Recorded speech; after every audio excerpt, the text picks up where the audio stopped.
Salut à toutes et à tous les amis, on se retrouve pour la review de Friday Night SmackDown du 16 décembre 2022, donc l'avant avant avant-dernier SmackDown de 2022, oui, je vais y arriver. Donc on a eu un match pour commencer pour le Women's Tag Team Championship entre Liv Morgan et Tegan Nox, les challengers, et Dakota Kai et Io Sky, les championnes, accompagnées de Bayley. Qu'est-ce que je peux vous dire sur ce match? Déjà, pour commencer, que ce match était plutôt correct et que il a vu deux des meilleures équipes s'affronter du côté de SmackDown, donc c'est-à-dire que, enfin, de la division par équipe, en tout cas, Io Sky et Dakota Kai. Il faut louer leur talent et le palmarès qu'elles ont, donc franchement, chapeau à elles pour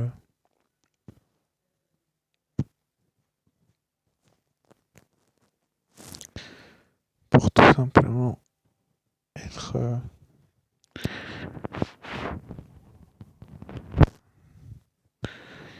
être mise en valeur. Et puis Tegan Nox et Liv Morgan, une équipe toute neuve, avec un retour de Tegan Nox en plus, qui est plutôt pas mal vu.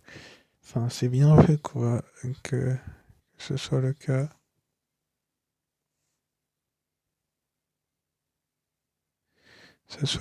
Mais bon, est-ce que les championnes ont réussi à conserver leur titre? Vous allez avoir la réponse très très rapidement, les amis. Même si je pense que, que je ne me trompe pas en disant que les championnes par équipe ont, comment dire, le dessus est l'un des meilleurs palmarès, si ce n'est le meilleur. Mais en tout cas, Bayley, Dakota Kai et Io Sky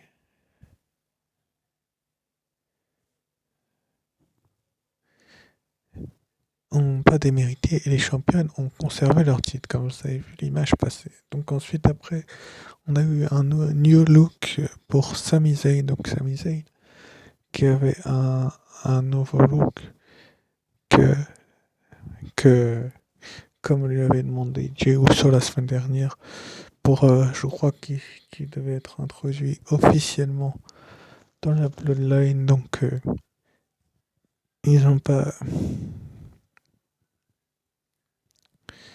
démérité, si ce n'est leur talent qu'ils ont. Donc Zayn et les Usos étaient sur les devants de la scène. Et c'était plutôt une bonne chose que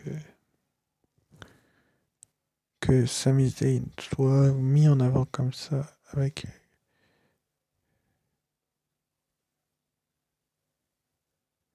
que les autres. Donc du coup, il a fait un petit peu une espèce de natte sur ses cheveux, Sami Zayn. Et puis tout simplement, il a dit ce soir c'est ma soirée, il était content, tout simplement. C'est ce que j'ai pensé de ce segment. Ensuite, après, on a eu donc LA Knight qui nous a fait une petite promo, un petit discours où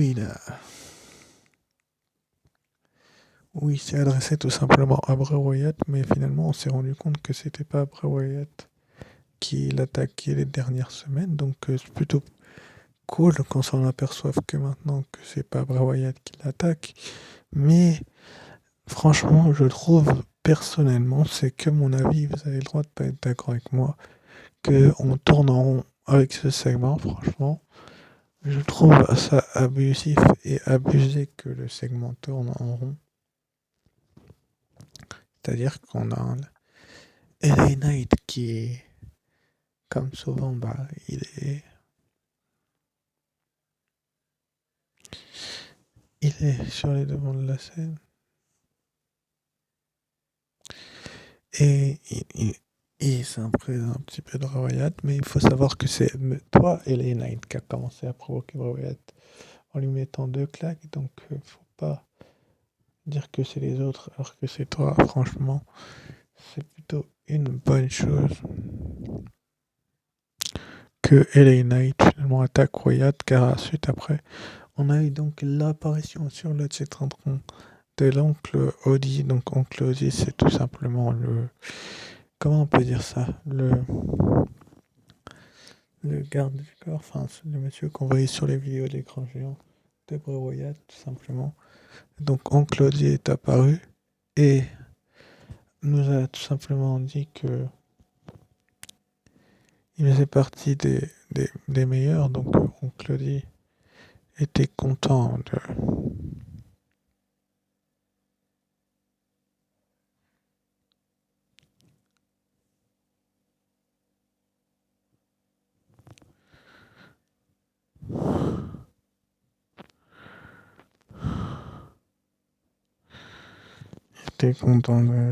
d'être mis devant la scène. Enfin, en tout cas, les fans étaient contents de le voir.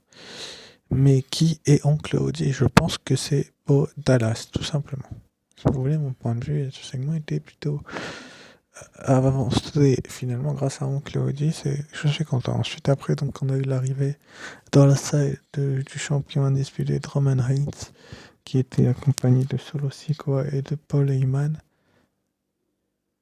Euh, comment vous dire ça? Franchement, assez content de revoir Reigns, même si je pense que chaque semaine, chaque fois qu'on le voit, on n'est pas déçu, mais quand on le voit catcher, c'est mieux.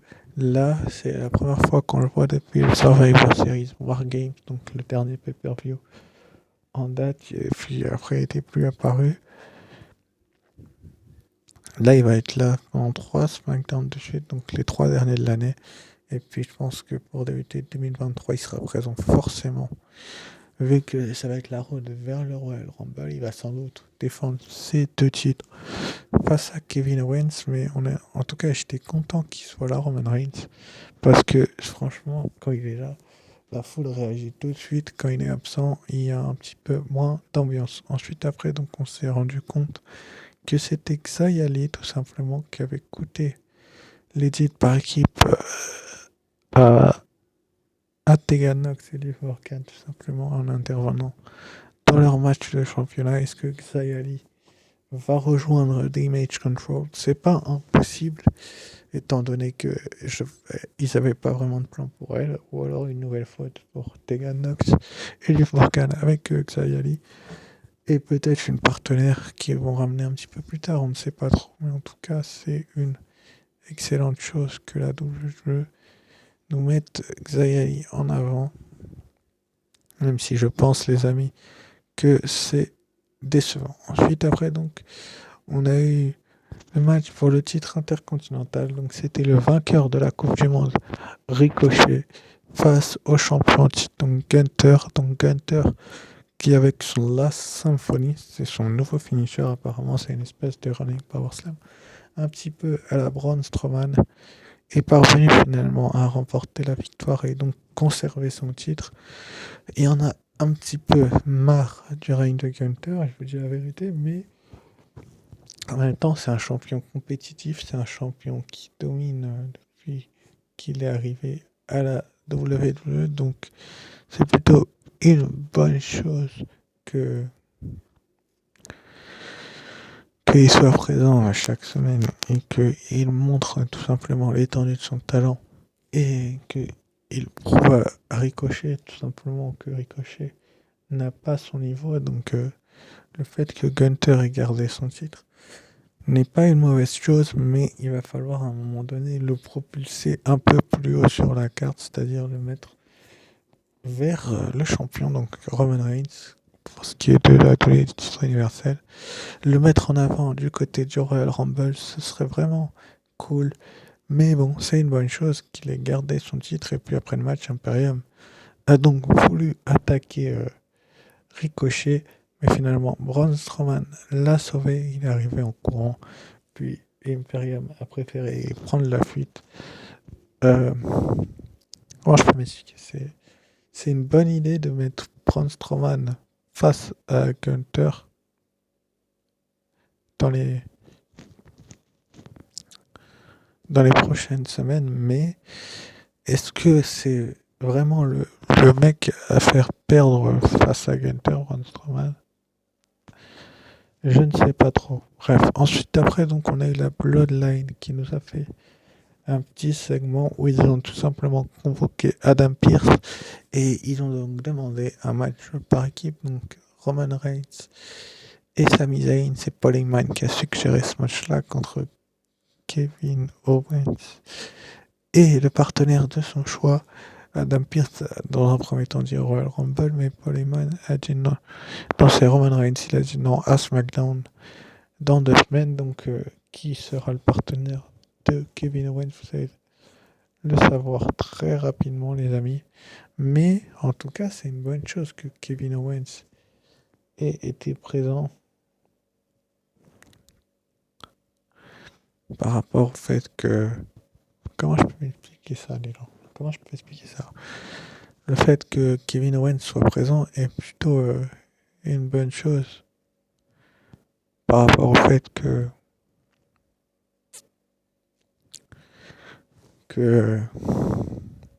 Non, il n'était pas présent, pardon. Mais le fait que Roman Reigns soit présent et de réclame ce type de match-là, c'est plutôt une bonne chose par rapport au fait que c'est le dernier SmackDown de l'année, qu'ils vont vouloir forcément mettre en avant la WWE. Bref. Ensuite, après, donc, on a eu un match donc, entre Legado del Fantasma accompagné de Zelina Vega. Escobar n'était pas là. Hitro, donc Ashanta Donis et Top Dollar accompagné de BFAB et les Viking Raiders. Donc Ivar et Eric accompagnés de Valhalla, c'est-à-dire le nouveau personnage simplement de Sora Logan. Finalement, les trois nanas s'en sont un petit peu mêlés, mais c'est un mal pour un bien, j'ai envie de vous dire, les amis. Et ça a permis donc à finalement Hitro, donc Top Dollar et Ashandri Adonis d'obtenir finalement, vu que c'était un match pour être aspirant numéro 1 au titre, un match de championnat face au Uso. Mais le match en lui-même, il était correct, les amis. Je vais pas vous mentir, il était assez bon et correct pour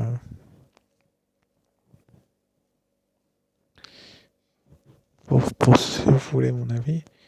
Il était bon et correct, mais il y a peut-être aussi une bonne chose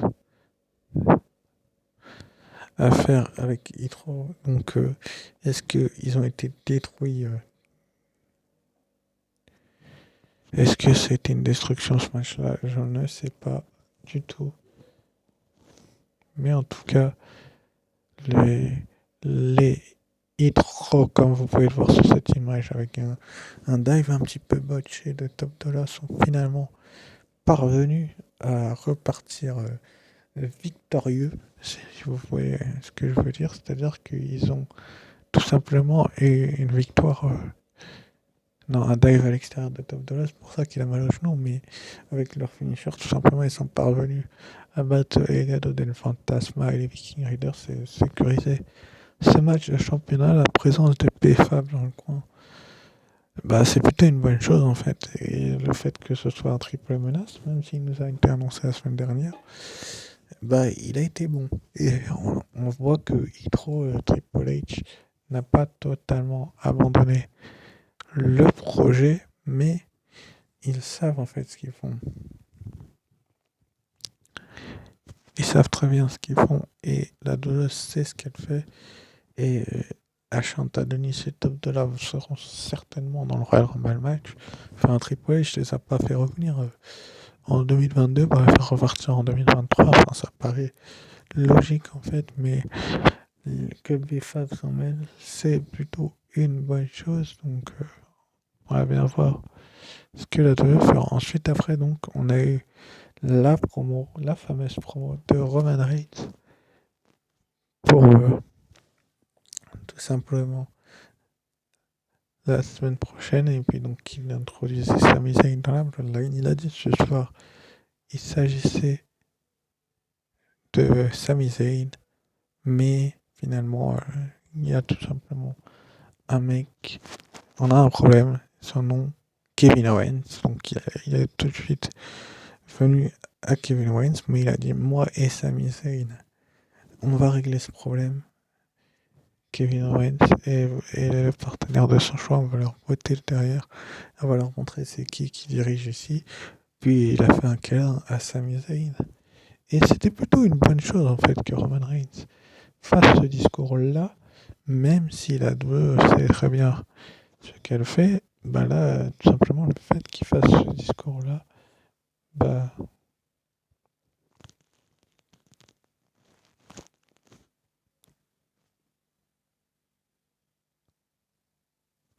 c'est plutôt une bonne chose finalement.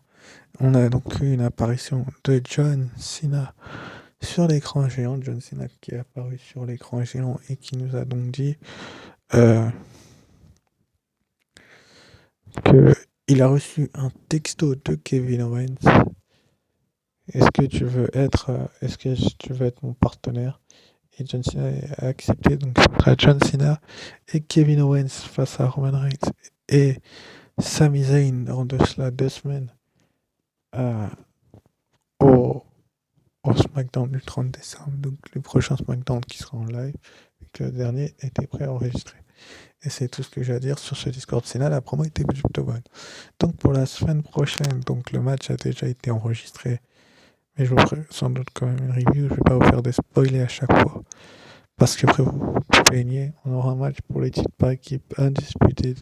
Donc Hitro, les Ashanta Adonis et Top Dollar accompagné de Bifab contre les Usos, Jimmy et Jay Uso accompagnés de Sami Zayn et de Solo Sikoa. Donc on va bien voir ce que la 2 va nous réserver avec ce match, mais j'ai vraiment hâte d'y être parce qu'il y a de fortes chances qu'il soit très bon. Ensuite, après, donc en main event, on aura un Miracle of 34 un 34 Street Fight, donc un Street Fight de Noël entre Braun Strowman et Ricochet face à Giovanni Vinci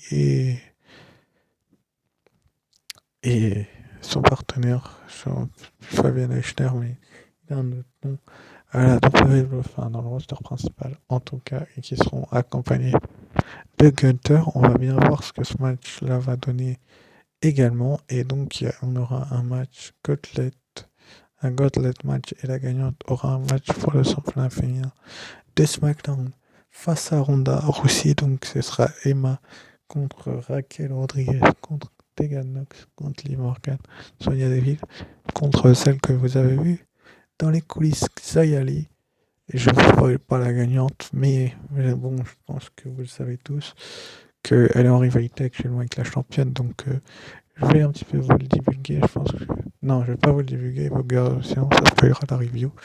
Donc voilà, mais on aura une 5e participante dans ce Gauntlet match qui va arriver pour s'en prendre à la gagnante, tout simplement.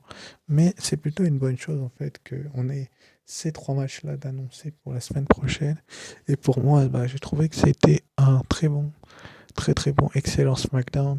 Et donc on se retrouvera mardi pour la review de Raw. Et donc comme match annoncé, nous aurons Dexter Lumis contre Lumis dans un ladder match. Et Bayley contre Becky. Sur ce, je vous dis ciao, bye bye.